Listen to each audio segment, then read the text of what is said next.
And we are rolling. Good afternoon. I think it'd be a good thing to say. What we're going to do is talk about something today which people tend to call the stupid person's tax. Which I must be a stupid person because I play it all the time, which will be the lottery. So welcome everybody. This is Means of Escape. I don't know what episode number we're going to call it because we'll probably do a few down the line and then start rearranging them in order of which we think would be best to go up. But yeah, we were just doing a bit of a practice and a pilot because we wanted to see what the sound levels were like on the microphones, which we think we've boxed off now. If it's wrong, then my bad, I'm not a sound engineer, and if a sound engineer wants to get in touch and tell me what I'm doing wrong, then please do. Always welcome a bit of help. But we ended up starting to talk about the stupid person's tax, the lottery, and it's a massive thing, and I tell you what, I reckon I'm not the only one who has fantasies about winning it. Okay. So I'm here with my co-host, as always, Kyle Dodd. Hello, hello, hello. Happy days. Right then. We'll smash into the lottery. First question. Do you have a set of numbers that you play? Yes, I do have my own set of numbers. Okay. I have to admit. A lot of them, like any mad person, are all birthdays. Oh. If it's not birthdays, it's door numbers. Door numbers, yes, yes. And if it's not door numbers, it's my lucky number. Right. So I do have a set of numbers which I play, and played them for years and won fuck all. Well, a quid maybe. Quid. All right. I've like you. I was reading something this week, and it did say about the lottery that if you play the same numbers every single week, it makes no difference because it is a lottery, as they say. So whether you're playing the same numbers or you have a lucky dip or whatever it is, it doesn't make a difference. I want to see the odds before I scrap my numbers of years and years and years. But mine, like yours, I think I've definitely got about 3 or 4 birthdays in there, and the others are made up of door numbers that I've lived at where they've come under 49, but then it changed, didn't it? And they banged another 10 numbers on. No need for it. There's no need for it. When they first did it, it kept rolling, Yeah. and it ended up being up in the bigger numbers that it's never been in before because nobody could win. Yeah, didn't they? It's impossible. I mean, the lot. You got to look at it like this. I mean, it is a dream to win the lottery, which I'm sure will be one of your questions shortly. Oh, it will be. And what would you do? But like, the way how it's evolved over the years. I think now I just don't know. There's too many lotteries. Is it me? No, there is too many. When it first started, when I was a lot younger, I don't know if I was old enough to buy a ticket. I don't think I was when it first came on TV, and I'm sat in front of the TV with my mum, dead excited because we bought a lottery ticket, and it was like on a Saturday night. That was it. Now there's Saturday night and Wednesday night, and there's Euro Millions Tuesday night, Friday night. Then you've got the daily lotto picks or whatever it is. Then there's the postcode lotteries. The postcode lottery. Yeah, you got your postcode lotteries. You got all sorts. You can play the New York one. When there was that Powerball and it was up at about $1 billion, I had to join a lottery site to play it. Didn't win, but I did. I got my money back. This is the thing. I mean, I'm a nostalgia freak. I love anything retro. I remember physically when the lottery launched and the big grandeur it launched, the big show, the first launch show on BBC. I'm not sure who presented it. I like to say Gabby Logan. I'd like to say Gabby Logan. I'd also like to say Anthea Turner. She ended up being on it, didn't she? If someone can confirm that. I mean, there's no that's probably after how Noel's house party, wasn't it? But cameras. But yeah, I mean, I remember the big launch and it was such a good thing because at the time it launched, it was it was £1 a ticket. It was. It was so people so optimistic that they when they bought that ticket, they think they could, obviously like any person who buys a lottery ticket. But back then it could be you, which was their bloody slogan with the fingers crossed. Like that. It could be you. Where it was a UK thing. It was a UK lottery. Now it's international. You could play the US lottery. You could play the healthcare lottery. Healthcare lottery. I thought that was haven't a clue what. I think the healthcare lottery is you get better care if you live in certain postcodes. I don't think it's like you can win money. You've not had a heart attack for 3 years. Hey, £10,000. Yeah. I mean, the only time I ever watched that is if I'm watching something on Channel 5, and then it'll cut to the healthcare lottery, and there's always some fit bird on it. I don't know if I'm looking at The ball's on her chest or the ball's in the machine. You know what I mean? Yeah. So then, all right. I mean, like, my numbers do come from stupid things, like I guess everybody else's do.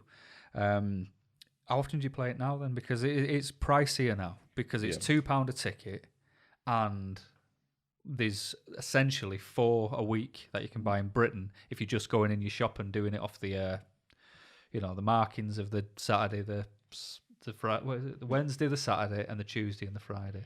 Yeah, I generally play it once or twice in 2 weeks. I'm not a serial player, but when I can get to, I'm old school me, so I'll go into the shop. Yeah, Get the tickets, like most people do it online now, don't you? Yeah, I'm an onliner, but there's a problem with it. I watched a show about what people do with the lottery. Or there's a guy's job who goes, and it's sort of his job to say, don't be a dick, don't spend it all at once. But they were it was people phoning up going, I think I've won the lottery. No one on the entire show, maybe one, but they didn't win the big one.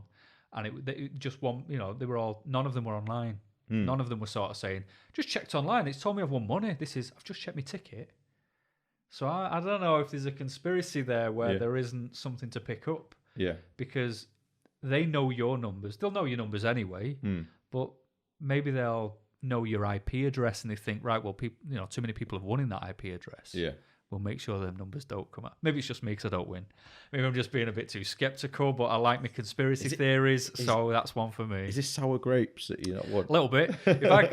If you could win, I mean, I don't know how hardcore you've played it through the years, but a question I'll ask you is, if you could have all the money back that you ploughed into the lottery and know you'll never win it, would you do that and never play it again? Or would you rather not get your money back and carry on playing it? Just for the chance that you might win. What a question. What a good-looking question. What a great question. Yeah, I would get mine. I think, I'd live quite comfortably by getting what would be I would say it's stuck from, it's got to be thousands. It's got to be, hasn't it? Yeah. So, yeah, I would, yeah. And then I'll fancy my chances on a game show like Deal or No Deal instead.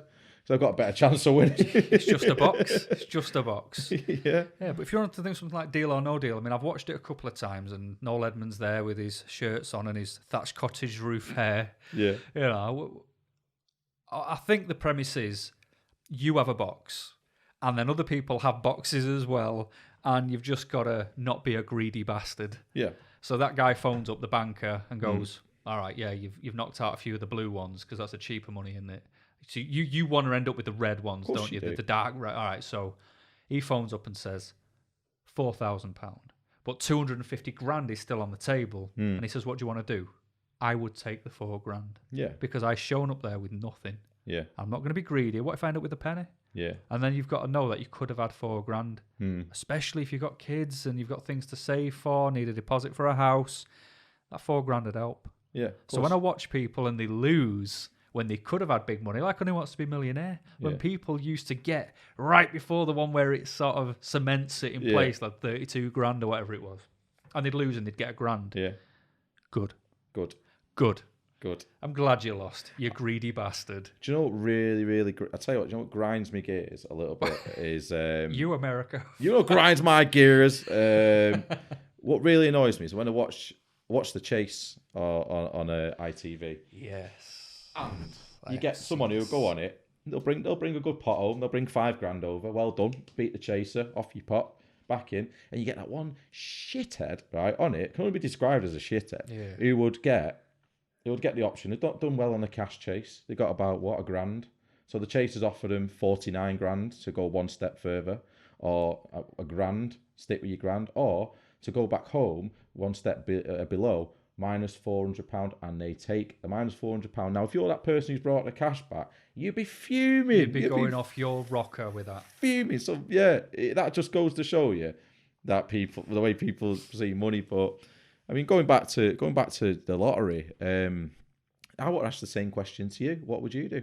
What would you do? You ask me stupid questions.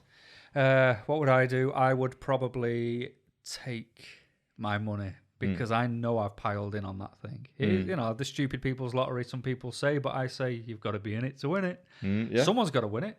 Why not me? And the thing is, I'm a good gambler. I do play things to be willing to lose that money. I don't play it thinking, oh my God, I need, like nick that last £2 out the shopping funds. We need to get milk and bread. I'll just go and get some and get a lottery ticket and just pray to God that it comes in. Not that bad. So I think I live now, I might go on holiday this year, I might not. I can pay my heating bill, which in this day and age is a crazy statement to make. So, you look at where money comes from and where money goes. I don't go for much on money. My setup is I go to work, I come back, my money goes in a pot. Not to save, it's just there. And then, if we want to go out for a meal, we'll go out for a meal. That's what it's there for. I haven't got sort of random spends that needs to, I don't get a phone call anymore where, do you fancy coming out on a Friday night? Yeah. And then I go out and spend 40 quid and, wake up in the morning feeling worse for it. I don't get them phone calls anymore. So that 40 quid is saved. Yeah. So those, even though I might be on a lower amount of money than the lottery would ever give me, I'm not at a level where I absolutely desperately have to have that extra money and beg all my hope on it. So, if I never won, all right. Yeah. So I think because it'd be more realistic and it'd do better for me now to have all that money that I've played on the lottery. Sometimes, I've got a very bad thing about numbers. So if it says it's £70 million, the Euro Million jackpot, £70 million, I have to play it. Because it's a round number. Yeah. And 70 is a number I've always liked. So I will play that. And if it comes in at like 36, I like that number for some reason, I'll play that. So some months, or some weeks, I'll just go without playing it at all. Yeah. But then when it has my special numbers, it's like, I've got to play it. That might be an omen. Yeah. So that's a bit of a bad one. So I've played it heavy at times. I'd love all that back in one go. Yeah. But do you know where I'd prefer my money back from? Go on. Just Eat. Oh, what? Mate, do you use Top Cashback or anything like that? I know they're great schemes. I've never used them. I know people who do use them. Yeah. For those of you who don't know, Top Cashback is a website that has other companies through it. So if you do a search for a company like Marks and Spencer's, free plug, Marks and Spencer's might have like if you buy through that site and you click that link, you will get 5% back on any clothes and accessories through what you might purchase through it. And then what you'll do is you'll click the link, it'll take you to Marks and Spencer's, you buy your stuff, and then that 5% of whatever your bill came to will appear in your Top Cashback account, and your money racks up, and then you can withdraw it via backs or, donate to a charity or get it back in vouchers for other places. And what mine did is I start, basically come Christmas time I withdraw whatever it is. So like for example, say Thompson have got get 4% back. We went to Mexico a couple of years ago and that was a heavy priced holiday, and if they'd have had that offer on then, I'd have liked that 4% back. Yeah. But by the end of the year, I've usually got about £100 in it. Because some places have like 12.6% back on the cash back. See, that's not bad. Yeah. So I'll do it through there. But what it does when you're cashing out some money, it tells you on a particular page where the majority of your money went. I spent over £1,000 last year in takeaways. No. Yeah. No way. Oh, I can prove that. No way. Yeah, I spent over £1,000 on takeaways. And there wasn't even that many orders placed. It's just the size of the order. Yeah. Because one of the places to get it from, Ollie's in Cheadle, free plug, but they're worth it. Well, nice. And they've got an offer on the website, whereas if you spend £30, you get 20% off your order. So you spend 30 quid, and you actually spend 24 quid. Yeah. So you might as well just get them extra chicken strips or another pizza or whatever. So a lot of it came down to that. Right. And the fact that every single weekend I get a takeaway. Yeah. So it's, over £1,000. It'd be like, and that's just 1 year. And that was a quiet year. Jesus. It just goes to show you, doesn't it? What, if you really nail down to what you spend the money on, what you spend your money on, it just goes to show you where savings could be made and things like that. Well, I've got a thing at the minute. Let me reach over, get my phone. I've got a thing on it called Android Money. Free plug. Free plug. It's a free app. All of the good Android apps. Yeah, you won't get this for Apple. But I've done a daily spend. I'm not going to show a camera or verbalise how much it is, but I've done it this month, and it tells you at the bottom your daily expense. Yeah, because that's how much I've spent. But then, I bought the lights, and Yeah, I'm doing a diet at the minute, and a diet isn't cheap. Yeah. The one I'm doing, but it works, which I'll cover in another podcast. And actually, I've covered it in a podcast on my own, which I was just doing for practice. So, you do end up getting these, that helps. That really helps, because what I've found is, even though I'm good with my money, it's the little things like, if I wasn't on a diet, I might grab a Mars bar from just in a shop, or, if you're just grabbing that bottle of drink, like before when you grabbed the water, later on tonight, you might forget. Yeah. But then, you're sort of there and then, you bought your water, just add it in. And that's where you start to see all your money disappearing in little things like that. So I like these little trackers, and I'm down for all that. I mean, the banking apps are going the same way, aren't they? Yeah. They're tracking your money. They're tracking like your average spend. And eventually, obviously, they're gonna show you exactly where you're spending your money on and stuff like that. Yeah, I'm with NatWest at the minute, and I'm going to be changing. Sorry, NatWest, but your rates aren't very good.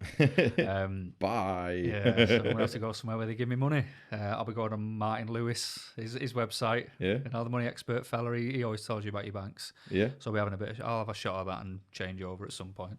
But yeah, what the NatWest one is actually really good, because it will tell you exactly which shop you were in. Yeah. Exactly how much you spent, and exactly underneath it, it tells you how much you now have in your account under every single bit. Right. So you don't have to keep looking at your main account, which I like. Yeah. That'd keep me there if you were up to rates for just me. Yeah. NatWest, if you're listening. Yeah. Can you sort me out, NatWest, as well? No, you're right. This is a twofer. Come on, NatWest, sort your shit out. So that's what I'm gonna change banks. I want more money, but I would have my money back from my takeaways. I'd have my money back from my lottery spends if I could never play it again. Really? Good I would stuff. give up them dreams, because that's all they are, and I am a very practical person, and I deal with what I've got in front of me. Yeah. So as much as I will have that dream of, I'd love all them things that the lottery could bring, I think, my life could be 1,000 times worse. So I think, first world problems and all that, you know what I mean? It could be a hell of a lot worse. So I think I'd cash out and stick with what I've got. Stick, not twist. Definitely. Yeah. Definitely. I mean, I'm not knocking. There is. It's easier to spend money now. It literally is. It's not just a matter of going into the shop now and go, oh, there you go. Here's a tenner and getting change over the counter. Yeah. People don't see money anymore. It's electronic. It's all done digitally. It's worse now with that thing where you can just scan your card in front of it, and it just takes your money. Just takes it away, and that's how it is. It's no wonder people are spending more and getting into debt, because it's just that easy to do. You just go, there you go, beep, there's another one. PayPal, boom, there goes another load of money. PayPal's lethal for me. I'm not knocking these apps. I mean, I think Just Eat is a fantastic app. And all other good eating apps as well. Yeah. But yeah, I mean, Just Eat in particular, great app, easy to use, order takeaways. What I love about Just Eat, what I love is them dodgy takeaways on it. Reading the reviews. Yeah, I do that. reading where health and safety have been involved in shit. Well, do you know where I go? I go on them, because the thing is, I've got my set ones. I could reel the list off. Yeah. I really could, with where I get my best kebabs from, where I get my best curry from, where I get my best Chinese from, best pizzas, and I can tell you all them spots without a problem. And I think one of the horrible things is people come to me for advice. Right. They're like, oh, you like your takeaways, don't you? Where would you get a pizza from? Like, well, let me tell you. Yeah. Right. So, I think the only sort of concern is the amount we can have. The amount of places around here. Like I put my postcode in. It's like, oh yeah, choose from one of 175 takeaways. It's like in a 5-mile radius. You're like, damn. Yeah. So I don't like the fact I've got so many to choose from. Yeah. But Just Eat is an easy one to order from, and that bothers me because they know my details. And if I'm just a bit, if I leave myself 5 minutes, I'll talk myself out of ordering that. Yeah. But the fact that it's got all my details in, yeah, that's when it just gets ordered. And the next thing I'm going, it's too late now. I'm going to have to eat them 12 pizzas I've just ordered. Yeah. Before you know it, they'll be snooping on you, won't they? They'll be like, "Oh, we see you ordered a large doner kebab and chips. Yeah. What you might like is a large doner and chicken kebab with chips." Like on Amazon where they got them recommendations at the bottom. Other people bought this. But the thing is with the reviews, that's what was missing me point. And I always go to start a point and I always forget what I'm on about. That'll be a very regular theme through podcasts. Mm-hmm. But is when you read in the reviews, looking for the same grammar in there. So it's like, was great, was fantastic. But all of them, and they all don't start with a capital letter. Yeah. Or they all end in a full stop, or there's always the full stop missing. I always look for that because it's there. They've got someone sat there at a computer in the back room just making false accounts, writing a review, and sticking it on there, which is very wrong. I mean, there's some of them out there which have got bad reviews, but I know they're nice. Yeah. Like there was a place called Cairns. Yeah. Giving them a shout out. The only reason I used to order from there is because they shut at 4 a.m. or 5 a.m. on a Saturday morning, Friday. That's freaking hardcore, isn't it? And that was the only place that was left at that time, so it was great. The only problem is, not knocking them at all, but the person who was obviously taking the orders over the phone at the time, but this was going back before there was the Just Eat online, their English weren't very good. So you'd be saying, I don't want this, I don't want that, and they just sort of pick up little bits and bobs. Yeah. And you wouldn't get your full order, or your order would be a bit wrong. For me, I don't like tomatoes. Yeah. No tomatoes. Okay, sir, no tomatoes. And it'd show up with tomatoes on it. What? That'd ruin my food. It's not a case of, I just don't like that. You Yeah. put a tomato in my food and the whole thing is tainted. So that was never good. It's just that, Paul. I mean, it's like the bullshit. I don't mind. I read the reviews and I laugh at them because I'm looking for the witty comments that people put on it. Like, for an example, like there's one I read about a takeaway where he went in the shop and he said the shop was dirtier than my wife. But when it's the bull. What does me is the bullshit reviews. We should find his wife's email address. Yeah, does anyone know? I'll mention the shop on the Facebook page. But anyway, long story short, I mean, getting into that, the bullshit reviews where people put, because these are businesses at the end of the day, and if the shit, and they should be called shit, and they should be called out on it. The food's not nice or blah, blah, blah. They should be called out on it. Like what you mentioned there, it seems like a decent takeaway, nice setup, nice foods in there. Chili sauce just one issue. Yeah. And you get one, all it takes really now is social media is such a bad thing because all it takes is someone to jump on there and go, oh, my delivery's late. Well, hold on a minute. Was the road works? Is the traffic there? Is there a reason the delivery's late? Just don't go on and just go, start slating them because of the trivialist little things. If you found a rat's arse in your food, then absolutely lever him with it. Go for it. But they'll just anything just to put a 1 star on it. Yeah, it's the law of the jungle, isn't it? It's that tip of the iceberg. Like, I remember being in training years ago, and the people running the training, they were trying to sell you a dream, sort of saying, work for us, it's fantastic. And they were talking about the iceberg effect, saying, like, on a holiday, for example, it'd be like, right, they've got in the car, they've hit traffic, it's a scorching hot day, their air conditioning don't work, they've got kids in the back, it's, the screaming, the skriking, you're sweating, then people need the toilet, so you pull off at the services and they're packed, and then the toilet you're in, it's got no toilet roll in it, and you finally get back on the road, and you finally get where you need to be, or your tyre goes, you pump that, you replace that, you get all the way to the place you need to be. You finally check in, you get to your accommodation's a mess because it's not been cleaned, it was just one that was missed. So they go back, you complain about that, the kids are crying, the wife's kicking off. You finally get good accommodation, you have a shower, you relax a bit, you get dressed, you go out, you go into a club in the holiday complex or whatever, and you go, all right, mate, couldn't get a pint of Carling, could I? And you go, sorry, mate, it's run out.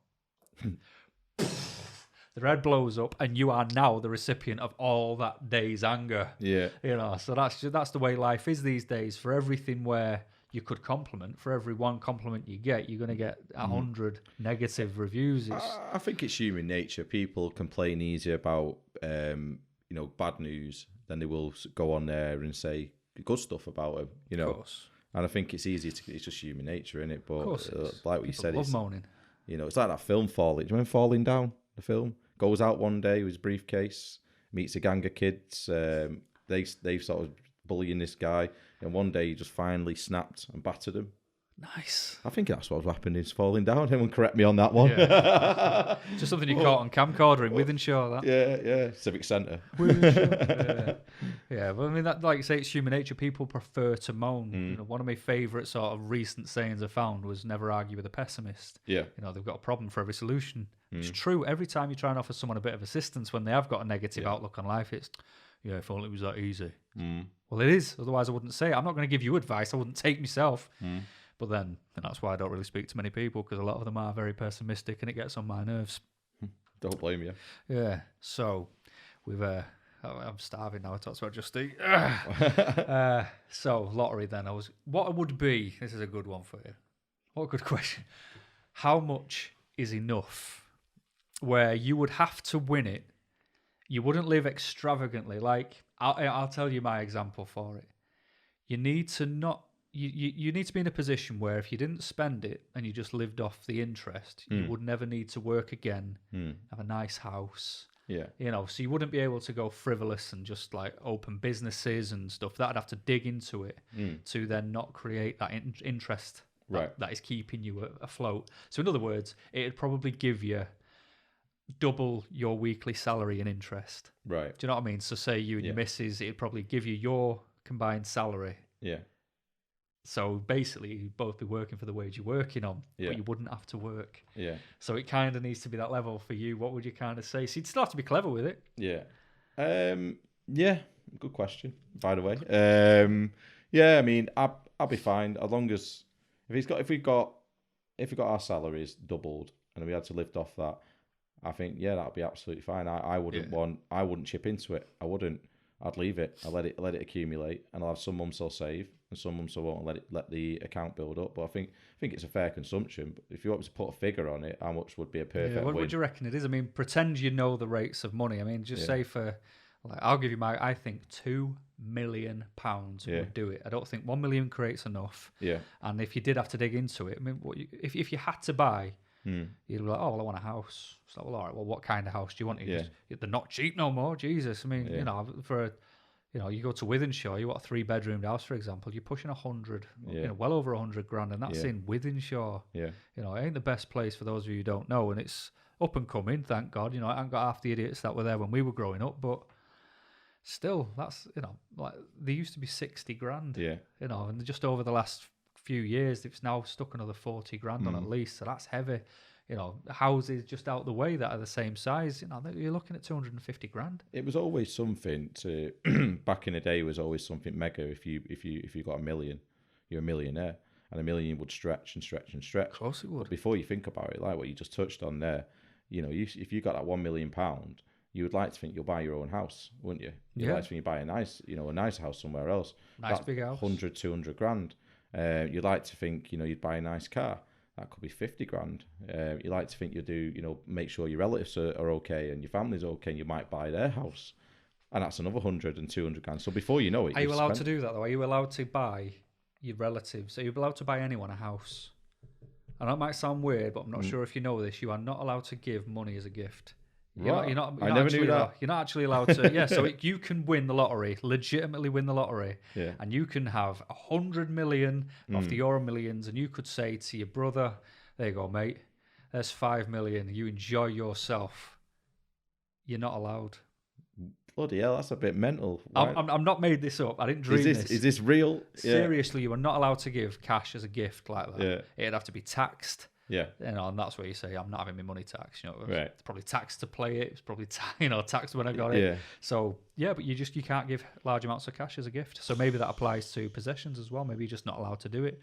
What you'd have to do, and this is crazy, I've even looked at this, is if you employed your brother to work for you, you know, and he was your personal valet, whatever you made up at the time, you know, just to try and justify a massive salary, you have to still kind of offer that job to other people, and it still needs to meet them parameters of what that person would earn. Wow. It's so messed up, the way that this country lives. And then they go, what do you mean you're taking the money out of the country to put it in a tax haven? Don't be so rude. It's like, I've just won money. I gambled. I won. I should be allowed to do whatever I want with that. You should spend the money any way you like to spend that money. Of course you should. Yeah. I'm sure there's ways around it. There's plenty of ways around it. Go to Vegas. Yeah. Go to Vegas, put, you know, a 10... I'll put 10,000 chip on black to come in on roulette and walk off. Yeah. You know, when it says congratulations, you won, whoever's there gets it. You know, drop a chip on the floor, pretend you didn't. Someone sees it, picks it up, finders keepers. Absolutely. You know, there's going to be a million ways around it. And plus, when you live in a normal life, you're not going to be at that sort of stage where you're going to be, okay, I'll play the rules. Yeah. Oh, yeah, you're breaking the rules. Sorry, Mum, I can't buy you a lovely cottage in the middle of the woods. Oh, not woods, but, you know, in the middle of nowhere, which I know you'd like. It would just be the old chestnut, wouldn't it? It'd be like, put it in my name, I'll buy it. you live in it. Yeah, Job done. You are going to be a house sitter for me. Yeah. And I'm going to pay you handsomely to do it because I've got possessions in there, so you're actually security as well. So we're going to start to think of something, aren't we? Yeah. But yeah, you can't give a gift of hefty money. Well, that is the biggest. I can't believe it. I'm not gonna. But yeah, dodgy. I don't know. I don't know how bad it is. I don't know what the big gap is of where you're allowed to give a gift and where you're not. But I think what I'd do is I'd do what you just said. I'd get a house. I'd pretend it's got valuables in it, so I'd say that they're security and the house sitting, and things like that. And I'd probably say to them, get a dog. Yeah.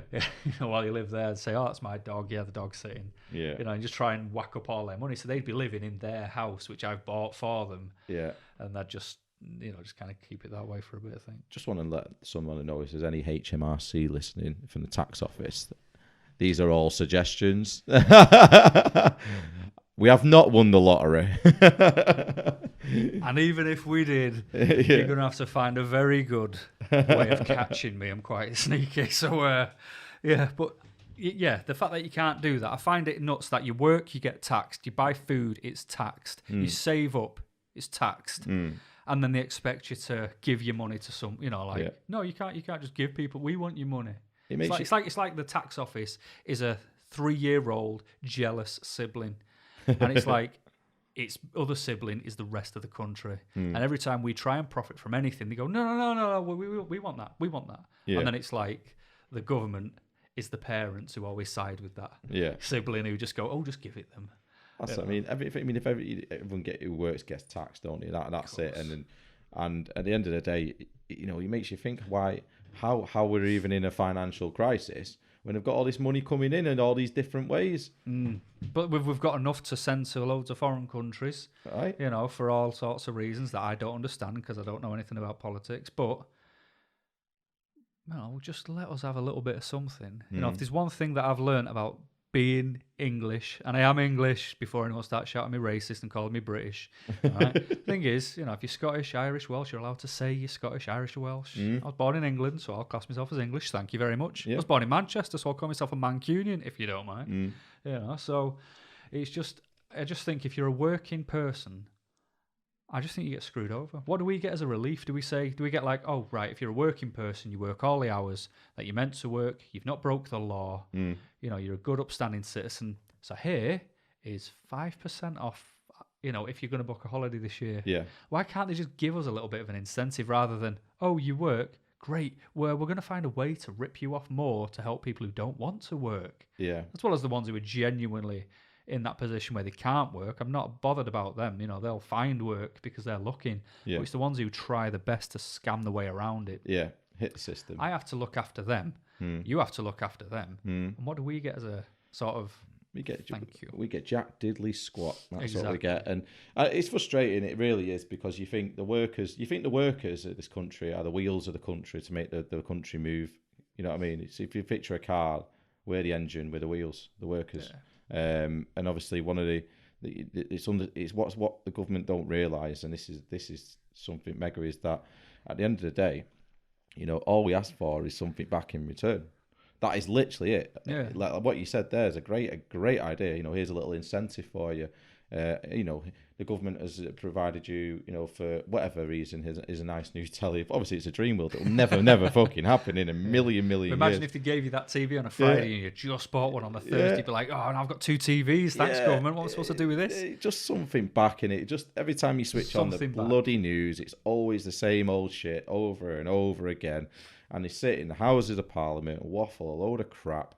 And then they can't wait, obviously, to give us a big kick in the crotch, and that's that. And something back. So, like you say, if it's discount off holidays, even if everything that was discounted for people who work, don't break the law, don't take ridiculous amounts of sick days, people who genuinely contribute to the country, if everything they got was just 0.5% or 1% cheaper than everybody else who does break the law, who is a scumbag, who don't want to work, that 1% isn't actually going to make too much of a difference. But it'd help. It'd just make me feel like I'm being a good person for being a good person. Yeah. Say, you should be rewarded for being good, but instead you get rewarded for being bad. Yeah. You go to prison. Like this girl from years ago, her sister broke the law. She robbed money from a bank. She used to work for them. She didn't have a mask or anything. That'd be awesome. A sawn-off shotgun. Yeah, but she basically was in charge of people's accounts. And, people who didn't get to the bank, like elderly people, who had quite a bit of money. And she started pilfering money out of their accounts and putting it in one of hers. And she pretended she won the lottery. She took about £200,000 overall. When she was caught, what she said is probably the worst part about it all. She went, I just seen all them people with all that money and I just thought, why can't I have it? Wow. Because they either came from rich estates or they earned that through their lifetime by working hard. Yeah. You can't just steal that money, bitch. Yeah. So that was, she went to prison for it.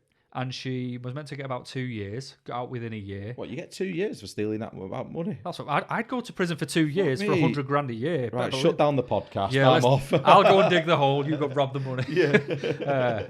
Hat and Garden Vaults. Here we come. Whatever it's called. Yeah, we're far too young for that. Them old boys. But yeah, she did that. While she was inside, she got rewarded by a hairdressing course. Now she's a fully trained, qualified hairdresser. Yeah. I'd have to pay for that course. Yeah, it's rewarding bad behaviour. Of course it is. You go to prison, you come out, you need something to do with your time. So gyms, council gyms, they can go and work out for free between 10 and 2 every day, every weekday. Why are they allowed to go for free at between 10 and 2 on a work day when they haven't got a job? They should be using them hours to go and look for work. Exactly. They've got it wrong. But then if I was in charge, it's another one. If I ruled the country, will be a good topic for a podcast. If I ruled the country. Oh. King of the world. If I ruled the country. But anyway, we're digressing to the cheaper end of the scale. We need to start getting stupidly fantasizing about winning. So when do you check your ticket? Because you said you're a paper guy. I'm a paper guy. So if I put it on a Saturday, 9 times out of 10 I would be out Saturday night. So I'll miss the draw anyway. So I'll probably check the ticket Sunday morning, I would imagine. And if it's a Wednesday draw, it'll be Thursday morning. Okay, so you're quite on the ball for checking. I am. I'm a stickler for it, honestly. I will wake up to millions. I'm a millionaire. Millions of dollars. Yeah. I mean, I'm not like that. Because I tend to wait for that email. Yeah. You know what I mean? My missus is the paper. If we're in Sainsbury's or whatever, she'll grab a ticket. Yeah. And what gets me is I don't know when she buys the ticket. She just lets me know about a week or two later when we're on the way to the shop. She goes, I bought a lottery ticket. I should check it, see if we've won. And I might have had 2 really shit days in work. It's been bogged down or something was forgotten. And I think, I'm going to need to chase that back up. And I could have been doing all that with that stress. I'd have still done it because I'd worked me notice. I could have done all that without feeling that stress because I could have won the lottery. And she never says. And it's always like 2 weeks later and you think, I could have avoided this 2 weeks of stress. And 2 weeks into my, she never won. But still, that's what they do to you, these girls, don't they? That's what they do. They mess you up. That's what they do. Yeah. That's what they do. Snakes with tits, as someone once said. But they were obviously very distrusting of women. Yeah. But yeah, I mean, there's been some big figures with the lottery. We're talking over £100 million. Weren't Bolton Football Club just bought for 7.5 million? He was.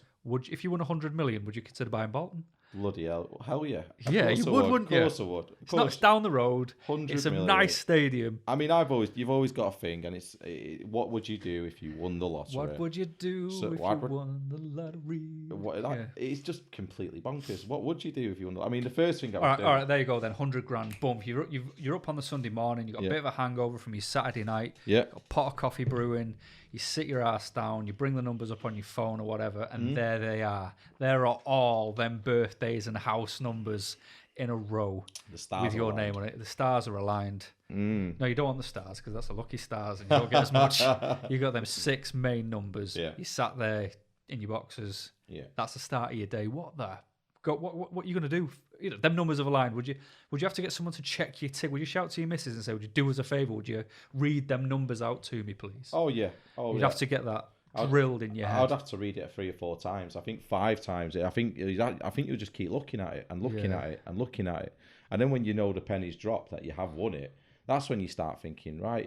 And then how would you tell your family? God damn. That'd be fun. Would you wind them up? I would probably come out with a ridiculous excuse of, I'm going to start getting the money, and I'd probably say, I just invented a different shaped salt and pepper pot. Yeah. Gave it to this company. They said they'd run with it, and it's just bringing me money in. I don't know where it's coming from, but my bank account was going crazy. You never guess where I've just found 100 grand. That's what I say to her. In the back. Yeah, you get an old one of them head duffel bags from school. Yeah. Start rip it up a bit, stick it under the bushes, and go, is there a bag under your bushes? Let me just have a look.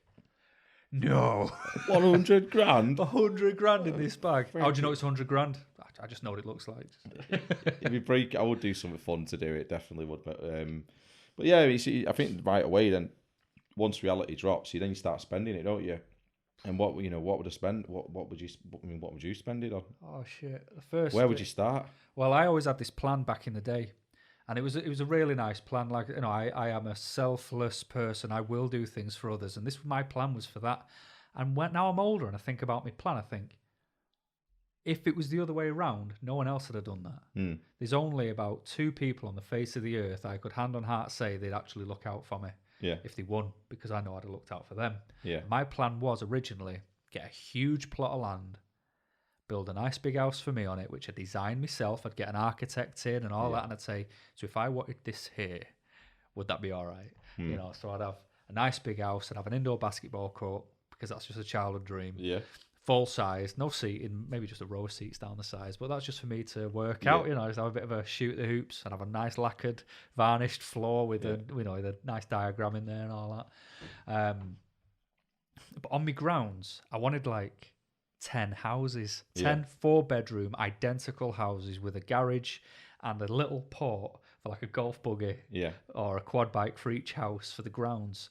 And at the end of this 10 houses, all identical, all 5, facing each other, 5 on 5, at the top of the road, there would be a club. Yeah. And in that club, it would have every fridge in there would be stocked with fresh beers and all that, wine cabinet and all that. Pool table, darts, big, massive, top-of-the-range plasma or whatever on the wall for the football, surround sound. And then what I would have done, because I'd have businesses of some kind, like little franchises of businesses, or I'd try a few out, because if I've got 100 million, I can fail, can't I? Yeah. I can fail all my options because I'm just doing it off the interest, so who gives a shit? Yeah. And then I would have had people I trust living in them houses running particular parts of my business. One of them houses has never changed, and that's my mate Baz, who is a Geordie lad, but he would be the only person, and I said it years ago, and I can still say it to this day, he's one of the only people I could give a briefcase to and say, Baz, there is £2 million in this briefcase. I will be back in a week. Mind it for me, please. And I know 100%, maybe 98%, I've not seen him for a year or two, but I know 100% I could go back there and he would still be there and he would give me that briefcase back and he'd never have touched a penny out of it. So because of that, because I know I can trust him financially and he's a really good guy, I would have brought him in to look after the finances of the businesses which are run, and I would have said, right, I need you to be financially astute, education-wise, to do it all that we need. What college do you want to go to in the world? I'll pay for your accommodation, I'll pay for your course, I'll pay for all your food out there, I'll give you an allowance. Yeah. And then if you need a car, I'll get you a car. 100 million quid, what do I give a shit? You know what I mean? It's just going to be for me to keep active mentally rather than just sitting on a beach in Colombia. I think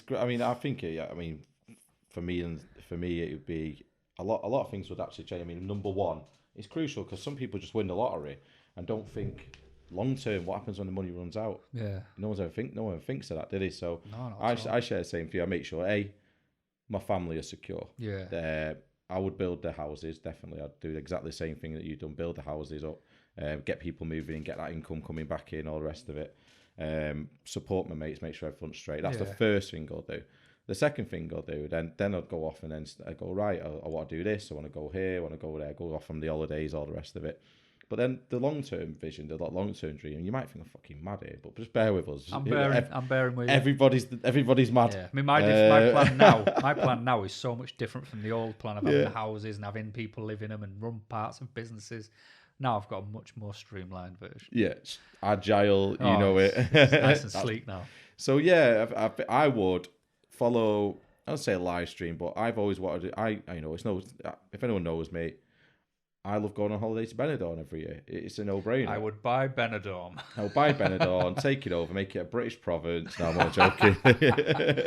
No, but I'd literally would. No word for lie. I'd buy a bar out there. I'd buy a nice villa out there, and I'll buy a bar, and I'll run the bar. I'll run the bar because at the end of the day, we're living off the interest. So I can just drink. You're not bothered if it drinks up, you know. I just drink the fucking profits. Yeah. I just fucking nail it. I'd literally would. 6 months of the year, I'd be out there running the bar, and then the other 6 months, I'd have someone who I can trust out there running the bar for me. And that's what I do. You know, I'd have all, make sure the right things are done. Buy myself a car, But then, what kind of car would you have? Because I mean, I would have. I'm not. What a good-looking question. I would have a good few cars. Yeah. I'm not mad on them, but there are particular cars that make me jaw drops to the floor, So, but I've always thought you'd need your classic car, which you like as a kid. Yeah. You'd need your nutbag sports car to let people know you've arrived, and you'd need your everyday car. Yeah. So what? In fact, you tell me in any order. What would be your normal everyday run around? Do you reckon? Oh yeah, I mean, me personally, it'd still be off the chain. It would have to be, wouldn't it? I mean, me run around. I mean, I'd get an absolute kitted out Ford Focus, sports model, you name it, all bells and whistles on it. Love them, folks. Just for nipping to the shops in, obviously, and then nipping to Harrods for a pint of milk. Yeah. Me classic car. I like a Bentley. I like Bentleys. I'd love Bentleys, so I'd get a Bentley. Okay. Just so I don't know, maybe so you could be chauffeured in it, maybe. Absolutely, yeah. Maybe just drive there one evening. To, if I'm going to a 60th birthday party, I'd just rock up in my Bentley or something like that. Tailor-made suit. Tailor-made suit. Fat faces, get onto them just to fit my fat ass in a suit. You know what I mean? And then for my sports car, I'm always a fan of TVRs. I don't know if you ever heard of the car. They were a big fan of the pearlescent colours with the two, under the base coat and the over sort of when the mirrored image came to it, you always get a different colour tint from it, don't you? That's it. Yep. And I seen it was Knutsford car show, and I seen one once, and I just loved it. And I had a go. Wow. The guy was there doing driving. Have a go in it. He couldn't drive it. He just took me around, and but yeah, it's just outstanding. It's just like one of those. I'd have a TVR, and that'd be the free. I'd line them up. Yeah. I'll just take the piss. I'll just take the Bentley out just to fucking take the dog for a walk. Yeah. Just because I can. Because this is something I'll never. You've got £100 million. What does that matter? Yeah. Take the Bentley, fucking park it.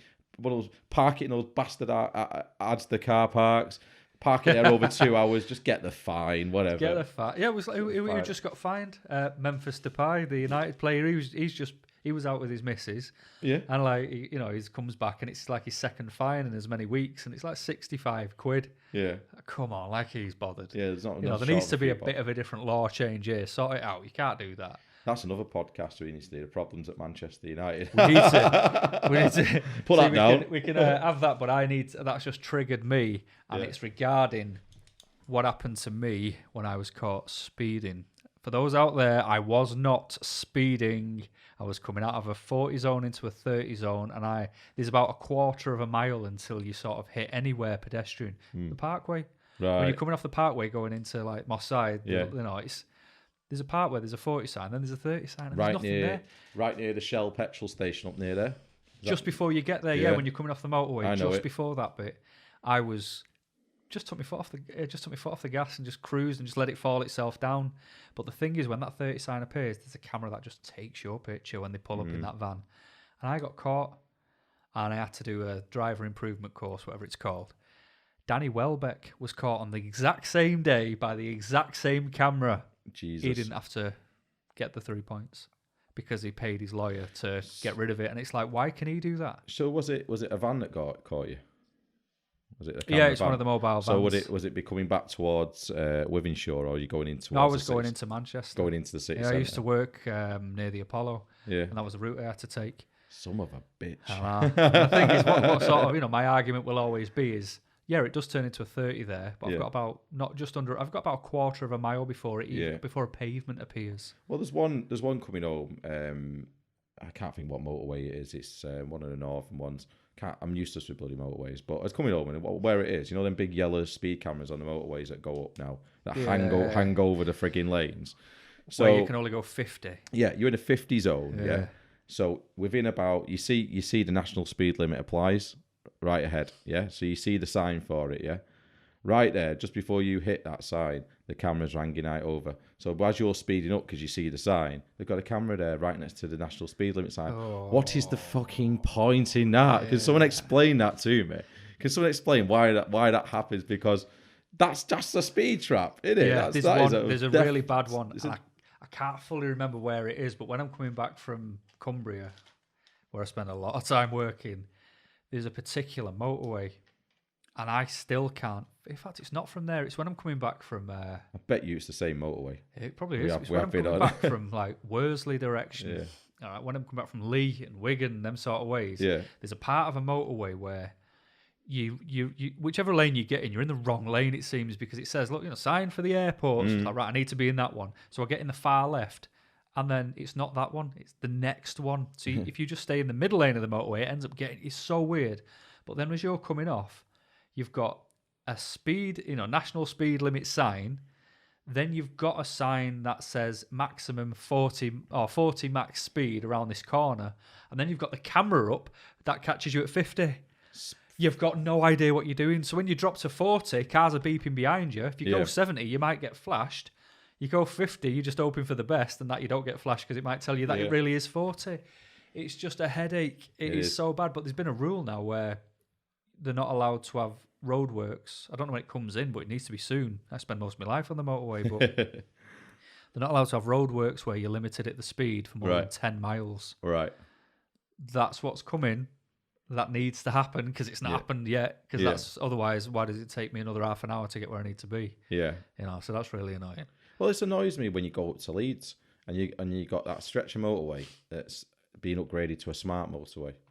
And I mean, how smart can these motorways be? Someone enlighten me. There's a good one in Birmingham where it all changes and you get the big signs above it. Yeah. It'll go 60 and that's the law. And there's loads of cameras there. Yeah. That helps, the traffic calming measures like that, they really help. But they're not doing that. Yeah. They're not doing that here. They're not doing it there. So what is this? What are they doing? Yeah. Sort it out, Britain. Pissing me off. Yeah. You're making my journeys longer. You're wasting more of my life. This is why I need to win at the lottery. Yeah. What cars would I have? My classic, it'd have to be a fastback because they are beauties. I'd have to get one. For my main everyday run around, it would probably have to be something like an Audi A4. Oh, yeah. But it'd have to be well kitted out, nice and black windows, looking the part. And for my... everything, FM radio. FM radio, winding windows. Yeah. Sunroof on a winder. For me fancy car, it'd probably be an Aston Martin. Yeah. James Bond style, looking like the shit when I get out of there. Because I would be getting the tailor-made suits. You can believe that. I'd be all about them tailor-made suits. Yeah. There's things with the lottery, though, which people do, which makes me think they're a bit of a dick. Sometimes it's fine, but would you wear the same pair of socks, the same boxers, more than once? More than once? Yeah. I can tell by your face that sounds weird to you, but a lot of people don't wear the same underwear more than once. Shaquille O'Neal, ex-basketballer, once he's finished with his bed sheets, fresh bed sheets on, when he's finished with them, they're gone, and he gets new bedding. What? Yeah. What's he doing with them bed sheets? I don't know. What's he doing in them? What is he doing? Dirty bastard. That's what I say. We're gonna have to get onto Shaquille O'Neal and find out what he's doing with the bed sheets. Where's them bed sheets going?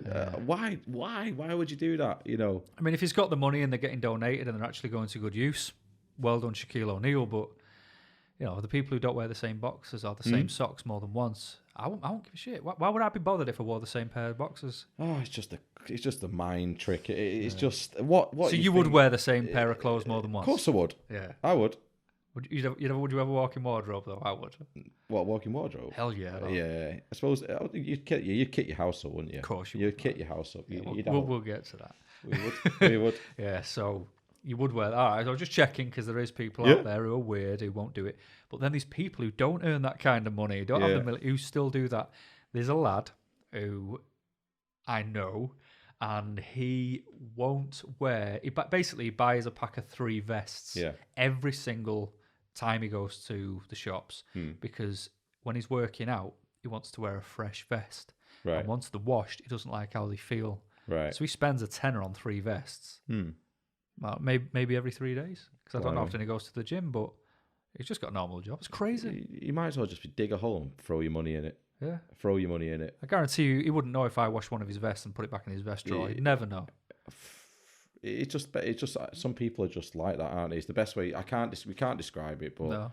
I mean, fair play to them. If they really feel there must be some sort of OCD or something going on there, or some sort of get it addressed. Yeah, there's an issue there definitely, but you know, if they want to do that, then fine. You know, I'm all for it. But me personally, no.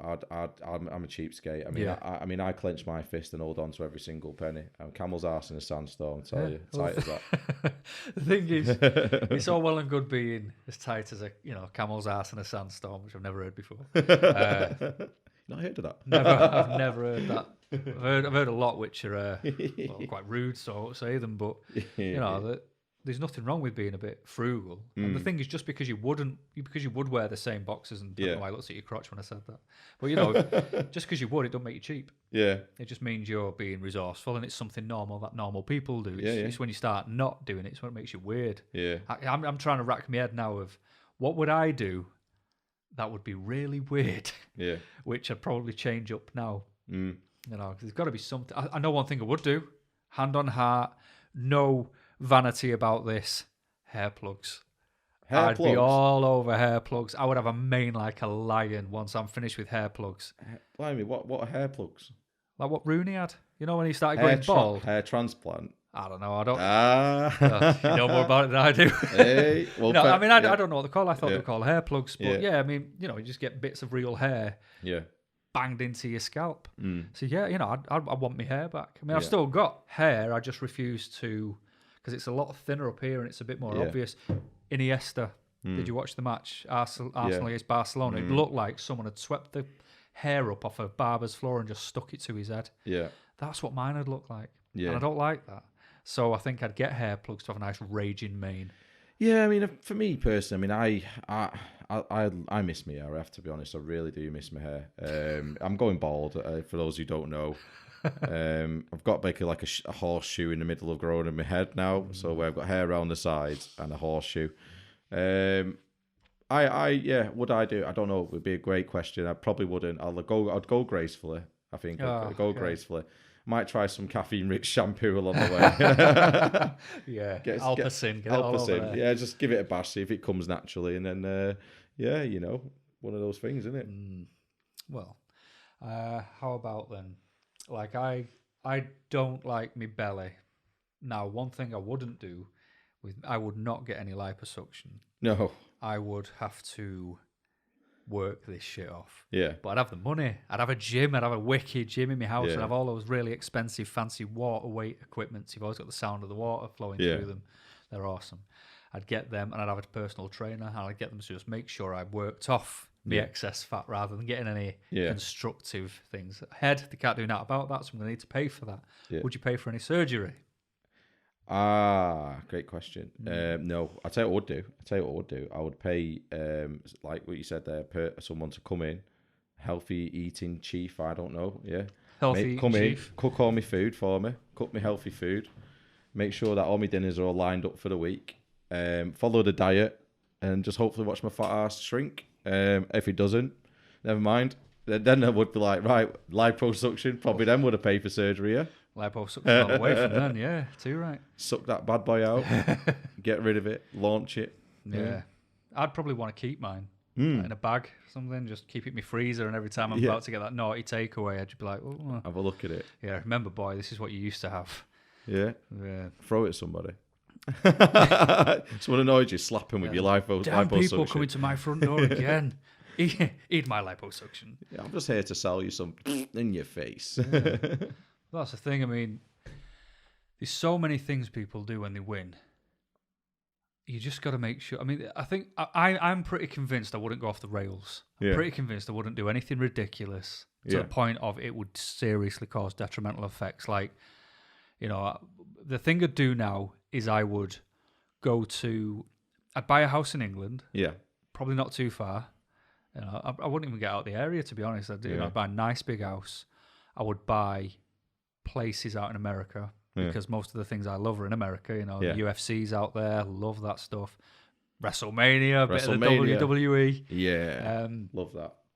You know, and then there's the basketball, there's the baseball, which I don't mind every now and again. Because baseball to me is like cricket. Yeah. It just takes forever. You know, some people prefer cricket. I prefer my baseball. And then I'd just divide my time. Yeah. Sensibly, I'd like to think. So I'd definitely have a pad in Boston because I've got this Boston fetish where I just think it all looks awesome. You know, when you watch TV shows and they've got those little bars just off the main road and they're always a bit ropey or a bit shit. Yeah. Have you ever seen The Drop? I've never seen James Gandolfini and Tom Hart. It is phenomenal. Yeah. What a film. One to watch. Get it watched. It's so good. But they've got a little crappy bar. And I think I'd love to go in one of them, you know, and just sort of order some hot wings and drink a few shots and stuff like that. Absolutely. I mean, I'm a mega fan of America and I love American sports. I love America, you know. So yeah, I think Florida. I'd look at a place in Florida, right next to that mall. What's next to Dollywood? It would be good, just so I don't have to far to travel to the shops and that. And but yeah, I would definitely get a pad in America.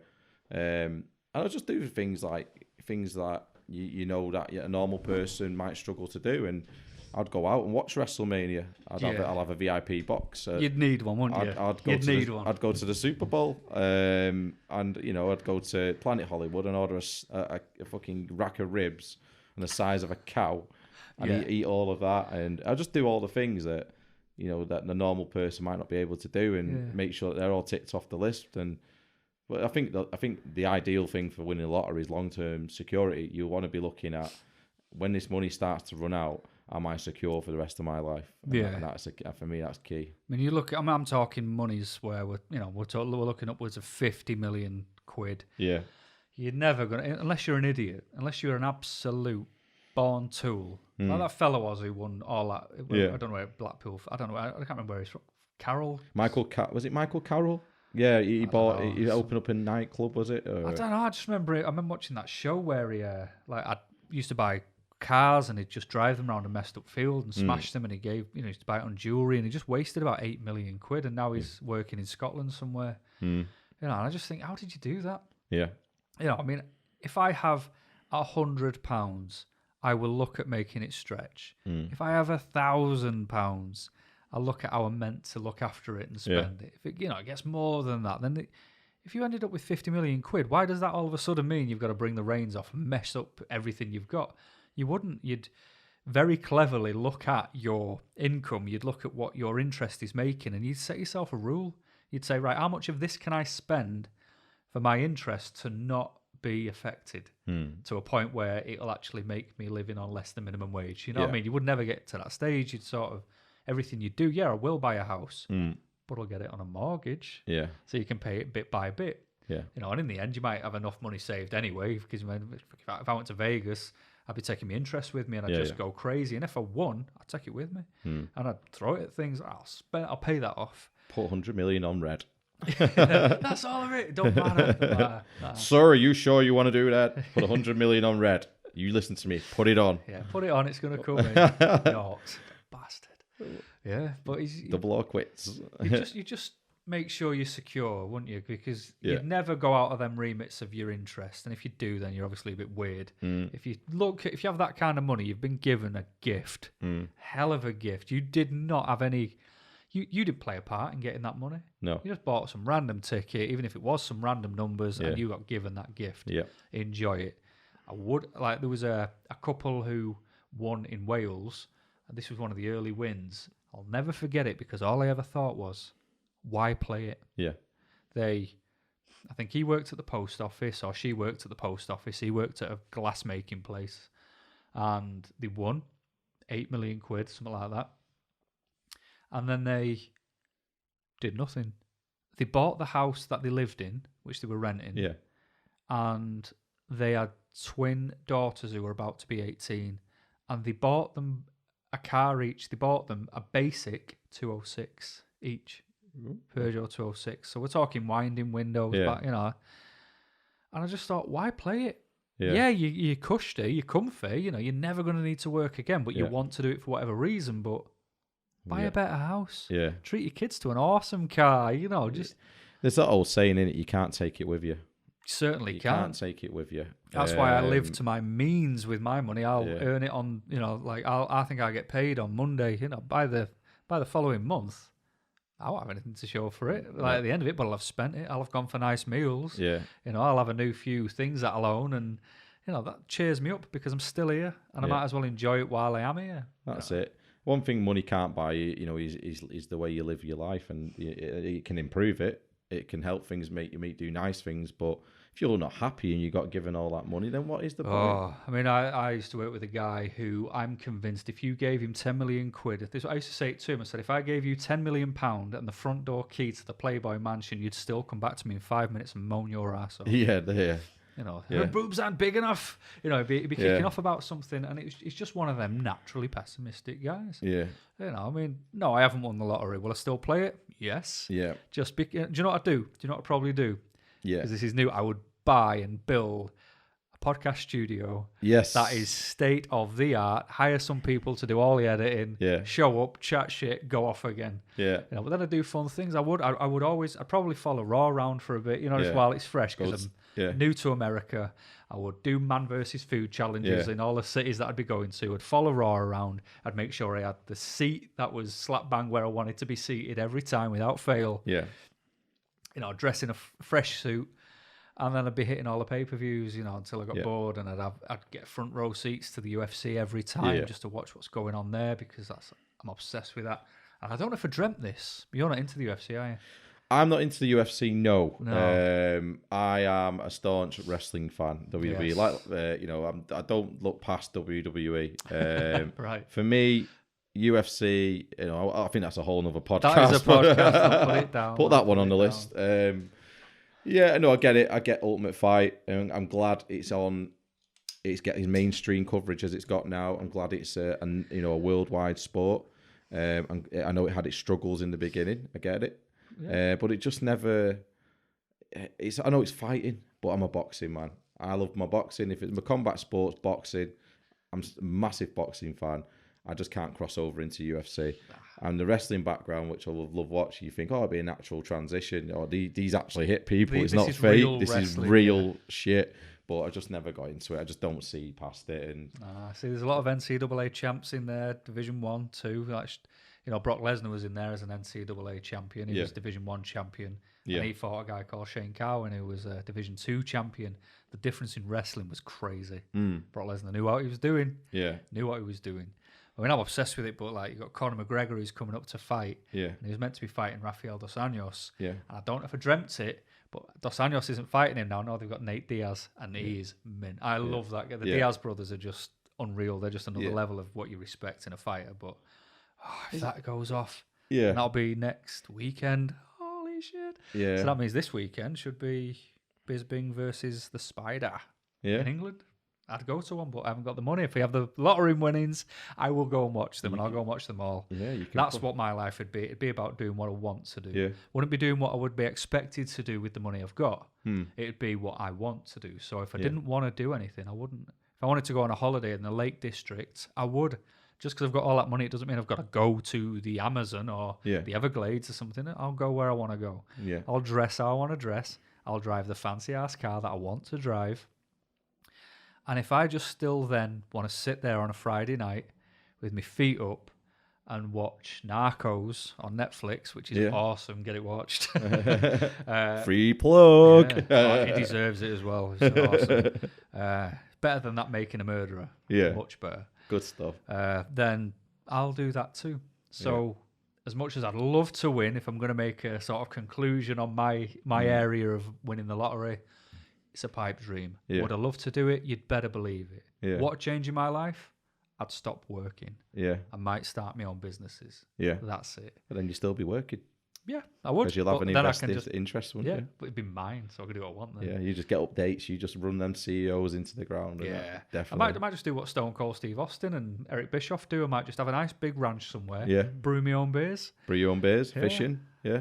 Yeah, but I've never been into fishing, so I might have to try that one. Yeah. Maybe I'll give Stone Cold a shout, see if he'll take me out one time.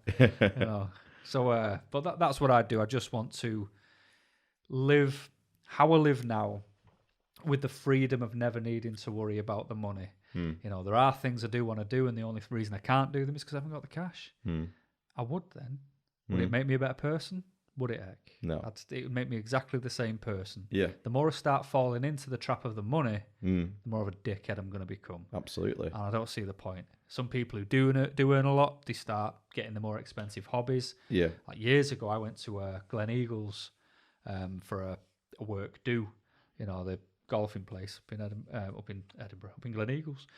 And there was people sat there, and in there, like if you go to a place, sometimes it'll have shops in there. Yeah. They had a Rolex shop in there. Jeez. And it's like, if this place wasn't expensive enough, you got a fucking Rolex shop. Yeah. And then all the drinks were bought by the general manager at the time. And one of the sales manager, he was drinking this wine called Sancerre. Something weird like that. And I was like, I might get one of them since it's all free. Yeah. I got one. The guy poured one. I sat there, drank it. It was lovely. And he said, "Do you know how much that wine is for a glass?" No idea, mate. It's £36 a glass. Wow. For a glass. What? Why are you getting a glass with that? Yeah. Oh, yeah. Yeah, you're getting something with it. I was like, well, what am I meant to do with that information? And first off, how did you know it's £36 a glass? When have you drank this before? What are you doing with your life? If you're going out and going, oh yeah, you haven't got any Sancerre, have you? Oh, I fancy spending £36 on a glass. Yeah. It's wine. Pretentious. It tastes like, exactly, it's pretentious. If you start getting your hobbies and your drinks and your foods to start matching this money, what are you doing? Like you could join David Lloyd's gym down the road. That's expensive as it is. Yeah. But then what happens when you haven't got no money? You're going to have to join the forum again. Yeah. And that's not as good with broken machines. And that's it. I mean, what is the difference? They both do the same thing. You go to the gym to lose weight. You don't go to the gym to, oh, look, my treadmill's got Facebook on it. Yeah, you don't go for that. Look, my bike's got the actual route. It's a fucking cycle bike. Yeah, if you want the actual route, get on your bike and go and cycle that actual route. Yeah.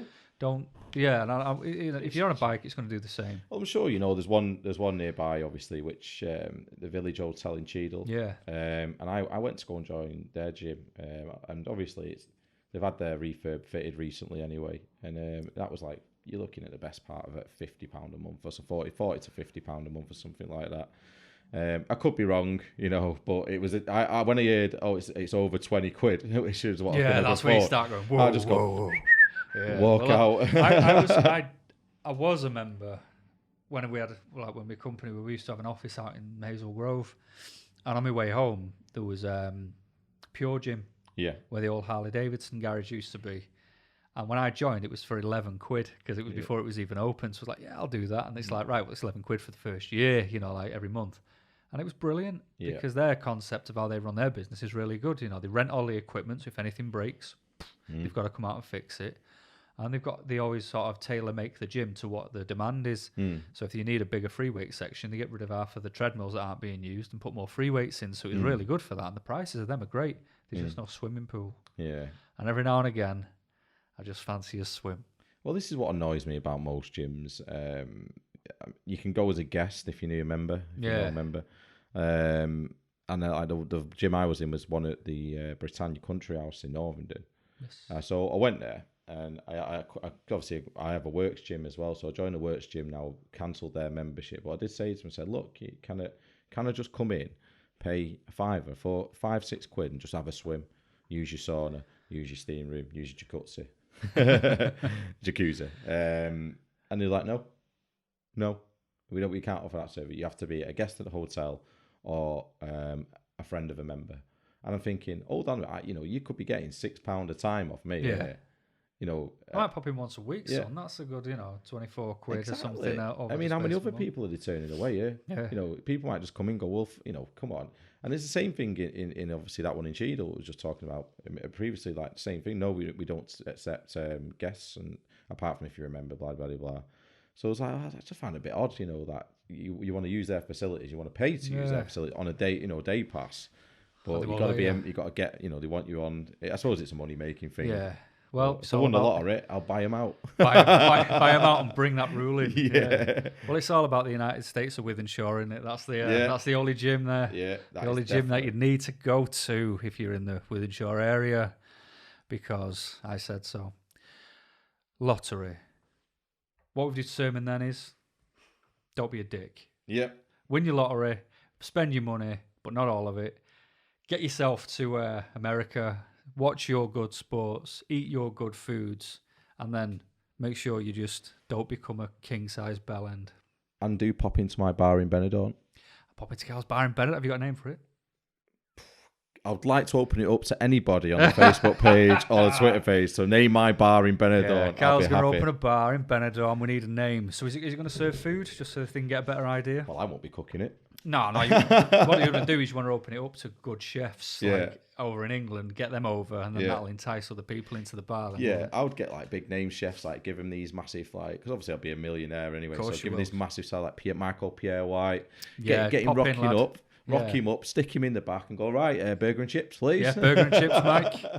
Go on, mate. Stop pissing about. Culture shock. Yeah. Come on, Jamie, none of that bullshit. Get in there, make me up a burger. Yeah. Well, all right. So make sure when you get your bar, you serve up some different beers. Yeah. Because I love my American ales. And if I'm going to pop over and grab myself a beer, I want to make sure I can get something a bit tasty while I have my burger from Michael Pierre White. Yeah, that's no problem. You will have your bird's eye burger. Oh, there we go. Because I won't be buying fresh, I'll be honest with you. I'll be frozen. Straight out of Asda specials. And you have American beers. I'll make sure of that for you. I'll do me a treat. Why don't you get some accommodation? Like, what would you?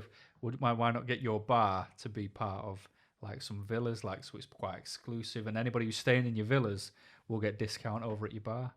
You know, you are a good logical thinker. You know, yeah, I know, just but take over slowly. You know, I like to stick to my roots. I know, I'm stupid. So I just want the shittiest little bar in the middle of the town centre, where there's going to be the salt of the earth. I'll be walking in and out, and I'll be speaking to people all day, and then a good idea. I might take you up on that. I'll let you know in a few years. Let me know when you do it. Once I've gone bankrupt, I'll let you know. When you're back here bankrupt. Yeah. Well, one bit of advice I will give you for starting your bar, even though it's in Benidorm, make sure you employ the Spaniards who have good grasp of the English language. Oh, yeah. Because I went out to Magaluf with a friend, and we ended up in the piano bar, and he asked for the toilet, and they didn't answer. 5 minutes goes by, he asks again, where are your toilets? They didn't answer. He asked again, they didn't answer. This carried on until he got his cock out and pissed on the bar. Now, I'm sure you don't want that happening to yours. I don't want a golden shower on my bar. No, I do not. No way. No, not off him. Right then, we'll wrap it up. So that's the lottery in a nutshell. So what I think is good from the lottery is we've determined that we wouldn't be bellends if we won. And what's uncanny about that is we can be sat there with 100 million in the bank and not be bell ends, and there's people knocking about outside that door with no money who are absolute bell cheeses. So money don't change you, people. Choose your attitude. So that's us signing off for a podcast, and I will thank you for listening, and please tune in next time where we'll be talking about something equally as stupid. All right, see you later. Goodbye.